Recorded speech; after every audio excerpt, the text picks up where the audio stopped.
মিশকাত শরীফের ভিতরে হাদিস আছে। এই হাদিসকে কেউ এখনো বলে নাই যেটা ফালতু হাদিস। এই হাদিসকে সকল হাদিস বিশারদরা এটাকে উঁচু মানের গ্রহণযোগ্য হাদিস হিসেবে স্বীকৃতি দিয়েছেন। রাসূল পাক সাল্লাল্লাহু আলাইহি ওয়াসাল্লাম বলেন, মুসা আলাইহিস সালামের সাথে একবার আদম আলাইহিস সালামের দেখা হলো। কার সাথে? কার? আদম আলাইহিস সালামের সাথে দেখা হয়েছে। কার? মুসা আলাইহিস সালামের। তো মুসা আলাইহিস সালাম আদম আলাইহিস সালামকে বলছেন, আব্বাজান, আল্লাহ তাআলা এত কিছু জান্নাতে আপনাদেরকে দিয়ে রাখলো, শুধু একটা গাছ এটার কাছে যেতে না করলো, এটা না খাইলে হতো না? কেন? আপনি খাইছেন বলে তো আমরা দুনিয়াতে আইতেছি। আপনি দুনিয়াতে আসছেন, আমরা দুনিয়াতে আসছি। আইসাই যে ফেরাউনের কবলে পড়ছে, জ্বালায় মারতেছে। যুগে যুগে ফেরাউন, পুরুষ ফেরাউন, মহিলা ফেরাউন জ্বালায় শেষ করে দেয়। এক এক সময় এক এক ফেরাউন আসে। এই যে আমরা এখন কি করতেছি, জ্বলতেছি। আপনি কেন খাইলেন? এটা না খাইলে হইতো না। আপনার কারণে আমরা এই পেরেশানিতে পড়ছি।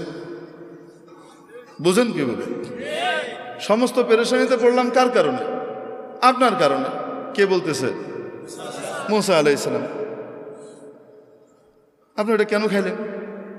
হযরত আদম আলাইহিস সালাম বলতেছেন, আমি খাইছি, তোমারে কে বলছে এই কথা? বুঝছেন? মুসা আলাইহিস সালাম হলেন, আমি বলি আপনাদের বাবার ছেলেদের মধ্যে সাধারণত 2 নম্বর ছেলে যেটা হয় মাজ্জা, এটা চেতা টাইপের হয় সাধারণত। আল্লাহ তাআলা এটারে বানান শত্রু বাহিনী এসে যেন তার বাবের জমি টমি দখল করে নিতে না পারে। আর বড়টাকে বানান আল্লাহ তাআলা অনেক বুদ্ধিমান হয়, কিন্তু বেকুবের মতো থাকে, একটু সাদা সিধা থাকে, ওটা ঠান্ডা থাকে। আল্লাহ বানানি ঠান্ডা, কারণ সবাইকে লইয়ে চলতে হবে। তো ভাই বোনগুলোর ভিতরে যেন মিল মহব্বত রাখা যায়, সাধারণত এই বুদ্ধিটা আল্লাহ তাআলা বড়টাকে দিয়ে রাখেন। আবার কখনো এটার বিপরীতও ঘটে। ঘটে কি ঘটে না?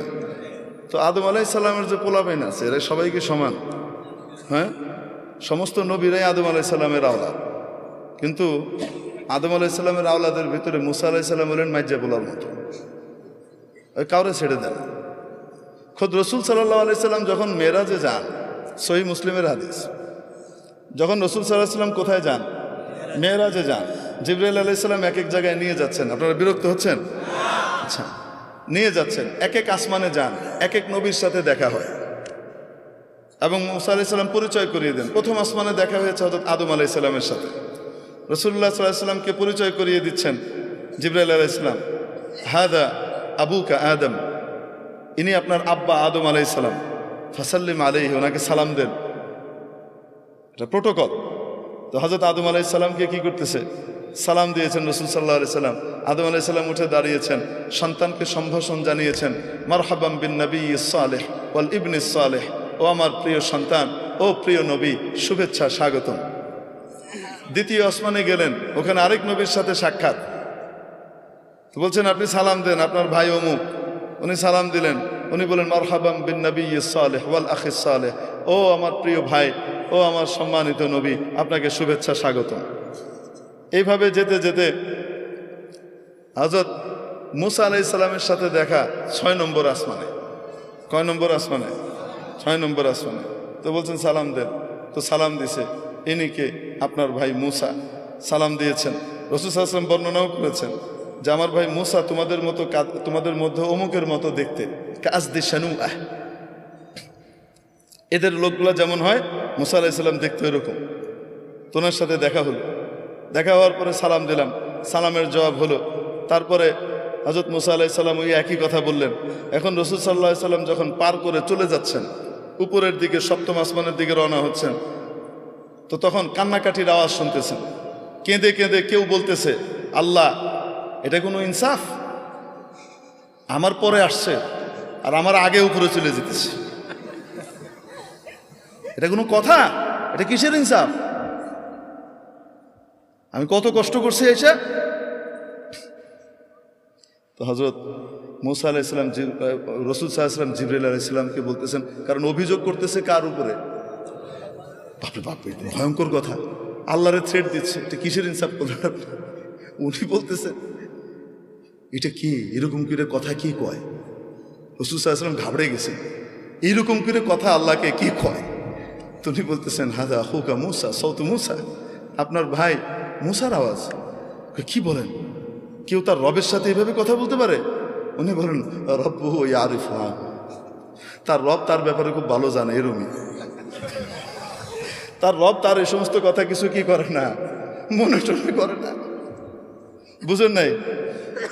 তো মুসা আলাইহিস সালাম কি সাধারণ নবী? চাতা নবী। ট্রিটমেন্ট শুরু হইতো ঘুষি দিয়ে, কথা পরে আগে ফিটা। করলে কেন এরকম বুঝেন নাই? ঘুষি একটা মারছে, গেছে মিটে। ওনার ঘুষিতে যে এত পাওয়ার উনি নিজেও তো জানেন না। সুবহানাল্লাহ, আল্লাহু আকবার। তো মুসা আলাইহিস সালাম সাধারণ নবী না চেতা নবী? আল্লাহ তাআলার বড় প্রিয় নবী। আদম আলাইহিস সালামরও ছেড়ে দিচ্ছে না, ধরছে বাপরে। বুঝতে পারছেন? বাবারে ধরে বলতেছে, আপনি এই জিনিসটা না খাইলে কি হইতো না? আপনি সারা জান্নাত ভর্তি জিনিস সারা জীবন খেয়ে শেষ করতে পারতেন না, ওই একটা খায়া আপনি অনার সৃষ্টি করে আইলেন। দুনিয়াতে আসলে আমাদেরকে জ্বালা যন্ত্রণা ভোগ করতে হচ্ছে, আপনার কারণে আমাদেরকে সব দুনিয়াতে এসে পরীক্ষা দিতে হচ্ছে আর কষ্ট করতে হচ্ছে। হযরত আদম আলাইহিস সালাম তো তার রব যেহেতু ওনার বান্দার এই ভাষা সম্পর্কে বুঝে, তো বাপও তো বুঝে। তো বাপও রাগ করতেছে না, চপ বেয়াদব কোথাকার, তুই আমার লগে এভাবে কথা কস, এটা কইতেছে না। বাপ ঠান্ডা। বাপ বলতেছে, আমি এরকম করে খাইছি তাই আমাকে দুনিয়া আসতে হয়েছে, তোমরা এসো। কে বলছো তোমাকে এটা? তুমি ছিলা তো? আমি থাকি আর না থাকি তাওরাতের ভিতরে আছে। আমার কাছে যে আল্লাহ তাওরাত কিতাব নাজিল করছেন সেই কিতাবে আছে, আপনি কাম ঘটাইছেন। তারপরে আমরা আসছি। তাহলে তো আদম আলাইহিস সালাম রাগেন না। আদম আলাইহিস সালাম জিজ্ঞেস করেন, আচ্ছা তাওরাতের ভিতরে আছে? হ্যাঁ। তুমি তোমার তাওরাত সম্পর্কে জানো? তাওরাত কবে লেখা হয়েছে? হ্যাঁ, জানবো না কেন? কবে লেখা হয়েছে? আপনার জন্মের 50,000 বছর আগে লেখা হয়েছে। আরেক রাতে 40,000 বছরের কথা আছে। 50,000 বছর আগে লেখা হয়েছে। ও, আমার জন্মের 50,000 বছর আগে তোমার তাওরাত লেখা হয়েছে? হ্যাঁ, তাওরাতের ইতিহাস আমার উপরে তাওরাত নাযিল হয়েছে, আমি জানবো না? আচ্ছা, তো বেটা একটু বলো দেখি, আমার জন্মের 50,000 বছর আগে তোমার কিতাবে যেটা লিখে দেওয়া হয়েছে সেটা আমি করছি, আমার দোষটা করি? দেখে আমি করছি না, উনি চাইছেন তাই করছি। আরে পরের কথাটা হাদিসে নাই, আমি বলতেছি। আরে যদি আমি ওইটা না খাইতাম তুমি আমার উপরে প্রশ্ন উত্থাপন করারই সুযোগ পাইতা না। আমরা মিয়া বিবি জান্নাতে থাকতাম, পোলাপাইন তো আর হইতো না। পোলাপাইন হওয়ার জন্য কিছু নাপাক জিনিস বের হয় কি হয় না? ওইটা তো জান্নাতে বের করার কোনো সুযোগ নাই। তো তোমার দুনিয়াতে আসার জন্য তো, এই কথা কবার জন্য তো আমার নিচে আসা দরকার ছিল।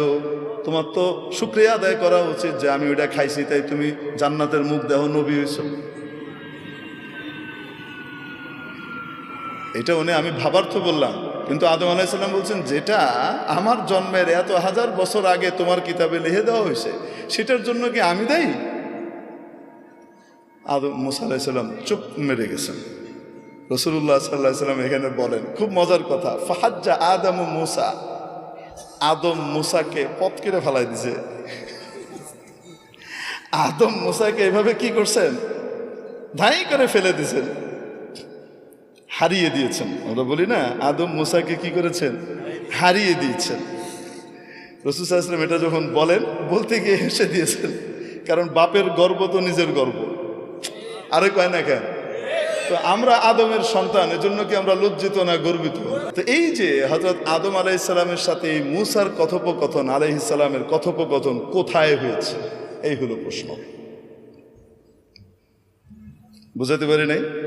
মুহাদ্দিসিনে কেরাম এখানে ঘাটাঘাটি করছেন যে এই দুইজনের সাক্ষাৎটা কোথায় ঘটেছিল। অনেকগুলো মত আছে। এক হলো রূহ জগতে ঘটেছিল, আরেক হলো এখান থেকে যাওয়ার পরে এল্লিনে ঘটেছে, দুইজনের ওখানে দেখা হয়েছে, তখন হয়েছে।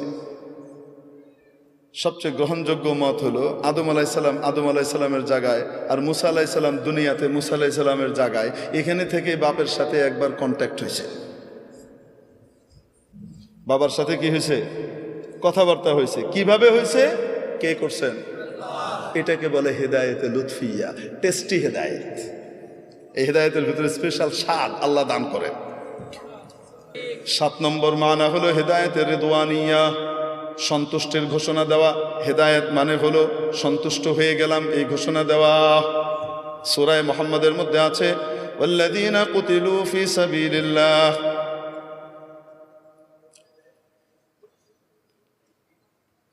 ইন্নাল্লাযীনা কুতিলু ফি সাবিলিল্লাহি ফালান ইউদিল্লা আ'মালাহুম সায়াহদিহিম ওয়া ইউসলিহু বালাহুম। নিশ্চয় যারা আল্লাহর রাস্তায় শহীদ হয়েছেন তাদের আমলকে আল্লাহ নষ্ট করবেন না, অতি সত্বর আল্লাহ তাদেরকে হেদায়েত দিবেন। তবে দুনিয়া থেকে মরে চলে গেছে, আবার হেদায়েত দিবেন মানে? শহীদ তো দুনিয়া থেকে চলে গেছেন, তাকে আবার হেদায়েত দেওয়ার অর্থ কি? অর্থ হলো আল্লাহ রাব্বুল আলামিন অতি সত্বর তার উপরে সন্তুষ্টির ঘোষণা দিবেন, বান্দা তোমার উপরে আমি খুশি হয়ে গেছি, আর কখনো নারাজ হব না। মেরে মুআজ্জাজ হাজিরিন, এই হেদায়েতের দরকার আছে না নাই? সূরা ফাতিহার মধ্যে রব্বুল আলামিন আমাদেরকে হেদায়েত প্রার্থনা করা শিখিয়েছেন। ইহদিনাস সিরাতাল মুস্তাকিম, আমাদেরকে সত্য সরল সঠিক পথ সিরাতে মুস্তাকিমের হেদায়েত দেন। সেটা কোন পথ? সিরাতাল্লাযীনা আন'আমতা আলাইহিম, তাদের পথ যাদের উপরে আপনি করুণার নিয়ামত বর্ষণ করেছেন।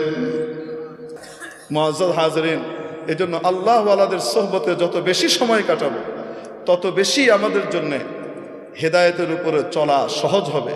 না হলে এখান থেকে ওখান থেকে শয়তান হামলা করবে, টেনে নিয়ে যাবে। আল্লাহ তাআলা আমাদেরকে বুঝবার তৌফিক নসিব করেন।